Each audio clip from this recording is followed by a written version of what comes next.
ہر شخص کہتا ہے جی ضرورت ہی نہیں ہے کبھی کسی سے پڑھنے کی، پڑھانے کی، سیکھنے سکھانے کی. یہ بھی ایک فکر دی جا رہی ہے. از خود قرآن کھولو، کوئی تفسیر دو اور پڑھنا شروع کر دو. قرآن کا ترجمہ پڑھو، بس وہی کافی ہے. معذرت کے ساتھ یہ انتہائی محتاط والا عمل ہے. ہر شخص قرآن کو نہیں سمجھ سکتا، ہر شخص حدیث کا معنی مفہوم نہیں سمجھ سکتا. بھائی بچے کو ہم نے اسکول میں داخل کروانا ہے، ہر شخص کی کوشش ہوتی ہے اعلیٰ سے اعلیٰ استاذ ملے، اعلیٰ سے اعلیٰ ٹیچر ملے، اچھا سے اچھا ماحول ملے، تاکہ ہمارا بچہ کوئی بہتر سیکھ پائے، بہتر علم کے حصول کے لیے قدم آگے بڑھا سکے.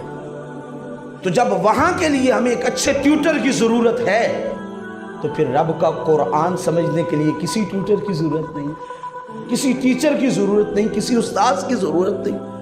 یہاں بھی ضرورت ہے اور اشد ترین ضرورت، انتہائی ضرورت کی حامل یہ چیز ہے.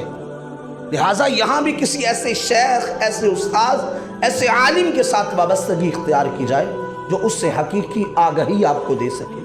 رب کا قرآن خود فرماتا ہے یُضِلُّ بِهِ كَثِيرًا وَيَهْدِي بِهِ كَثِيرًا.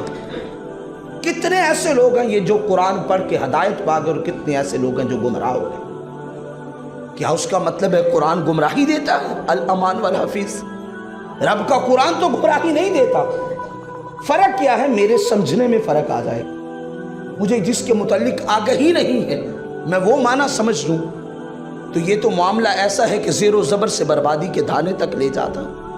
تو اس لیے اپنی اولادوں کو اور جوان حضرات اور جو عمومی طور پہ یہ جو موبائل، فیس بک، یوٹیوب یہ چیزیں یوز کرنے والے ہیں وہ ان چیزوں میں محتاط ہوں.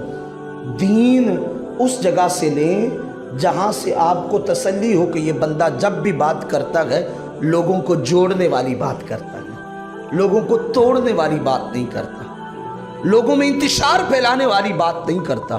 اس سے دین سیکھیں.